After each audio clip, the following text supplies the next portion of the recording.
ลังเนาะใส่กำลังธรรมศาสตร์ไก่เนาะ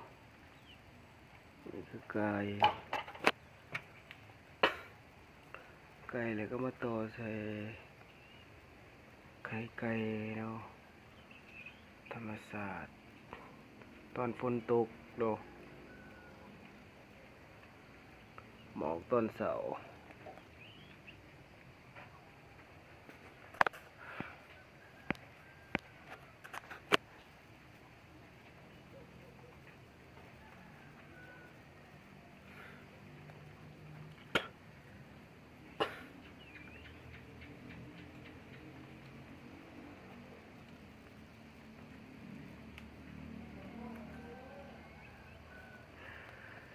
มาแหน่สภาพ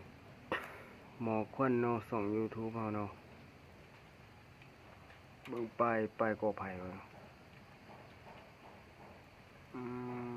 ป้ายกอไผ่มีบ่หน่อไม้เว้ยเบิ่งอันนั้นธรรมศาสตร์สัตว์เลี้ยงอยู่ในบ้านในเมืองเฮาเนาะเป็นไก่เนาะ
ไก่เติมเนาะ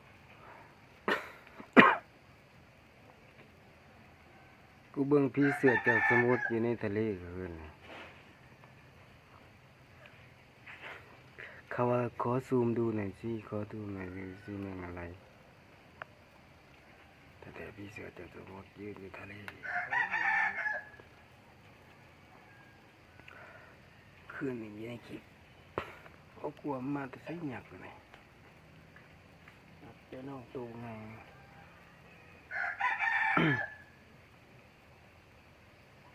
แต่มันเป็นภาพมันคือมันพี่เสือภาพปลอมภาพเขา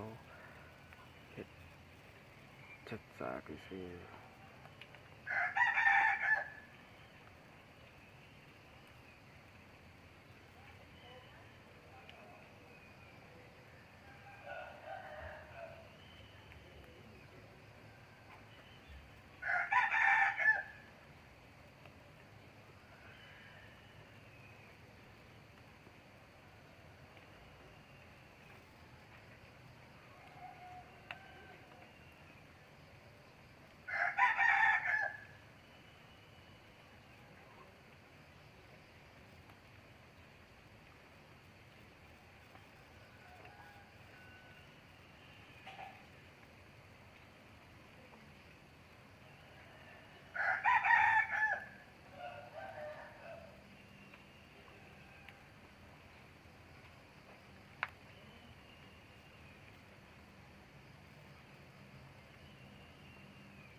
บ้านเมืองสงวนซากเฮานี่เนาะ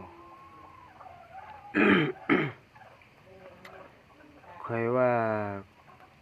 นักแห้งนี่ได้เนาะคนนครปากสีเฮานี่ก็ได้เนาะกับบ้านละโคกเฮานี่เนาะบ้านสงวนซากเฮานี่นักแห้งนี่ได้เป็นแห้งนี่ได้ว่าเนาะเขาคันว่านักแห้งนี่ได้เขาว่า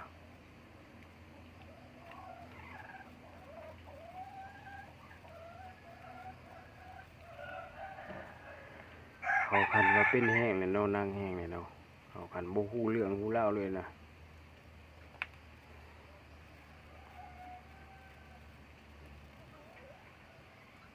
ของสำนั้นโอ้ยบอกหน่อยว่าสิพาให้ตัวเองอยู่ตลอดชีวิตได้จะได้อยู่เพิ่นว่า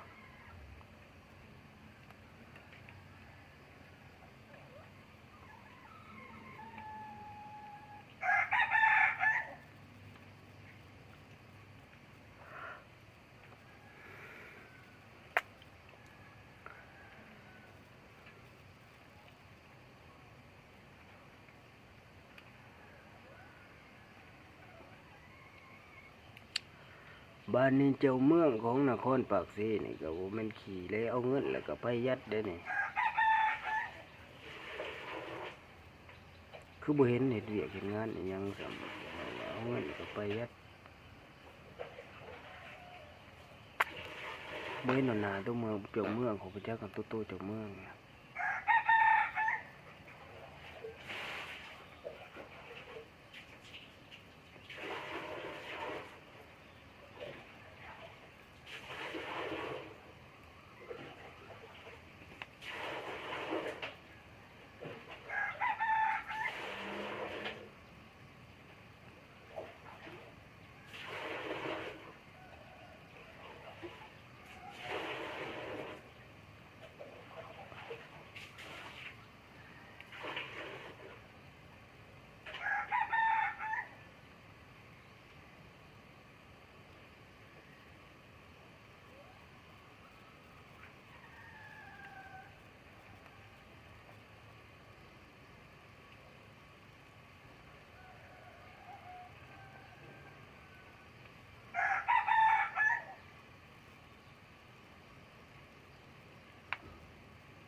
บ้านนี้หมอกลงเนาะเบิ่งหมอกพุ่นสภาพหมอกควันลงเนาะหมอกลงเนาะปลายใหม่แต่ปลายใหม่เมืองเนาะ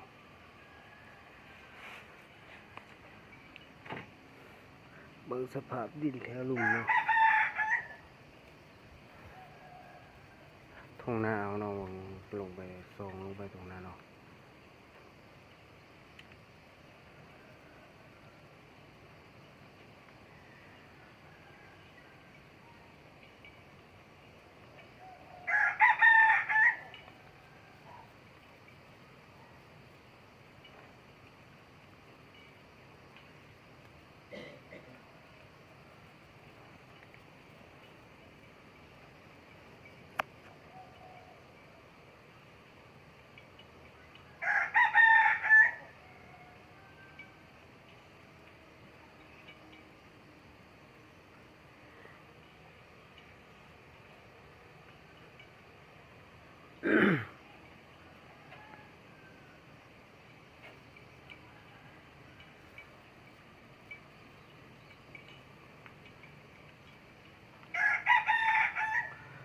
บัดนี้เนาะในส่วนเขาเฮ็ดบุญสงเรือวาง4 เดือนก่อนน่ะเนาะส่วนเรือแข่งกับภาษาเขาเนาะแข่งเมืองปากเสียเนาะ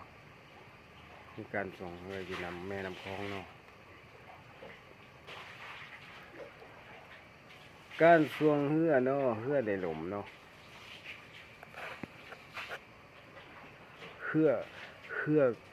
ขั้นหมู่ข่อยพายหั่นมันได้หล่มเนาะ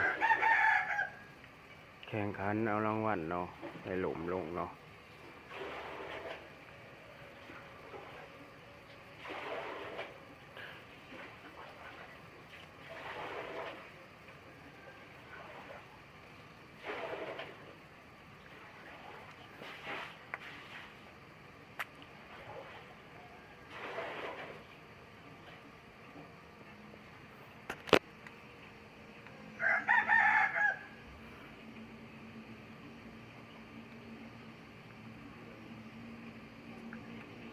ในหมู่ข่อยช่วงเนาะช่วงประมาณเรือมันยาวเนาะประมาณ20ปลายคนนี่แหละนังเนาะหมู่ข่อยนะส่งเรืออยู่ในเมืองปากเซ่เฮานี่นะไปเบิ่งในน้ำทะเลเนาะน้ำคลองนี่ซุ่มลงไปก็แม่นแหละน้ำคลอง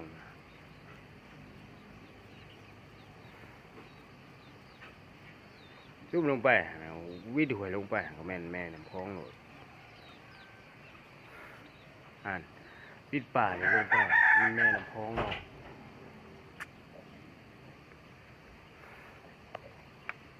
บาดนี้เฮือหมู่ซุ่มข่อยเนาะ20ปลายคนเนาะ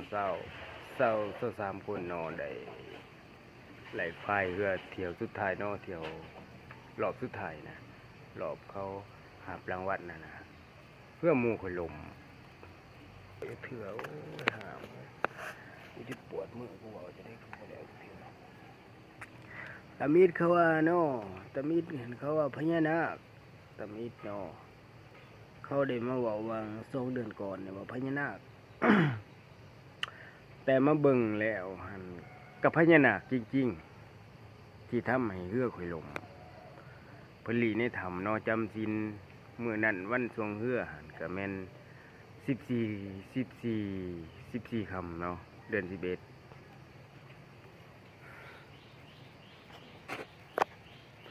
14คำเดือน11เพิ่นจำศีลเนาะพญานาค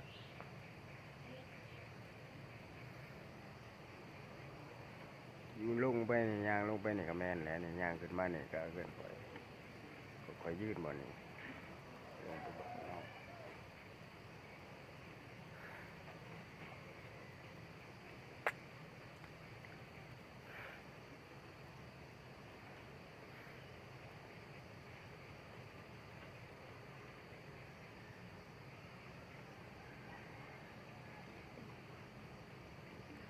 แต่ว่าช่วงนั้นพญานาคจำศีลเนาะก็เพื่อหมู่เขาสิลมมาได้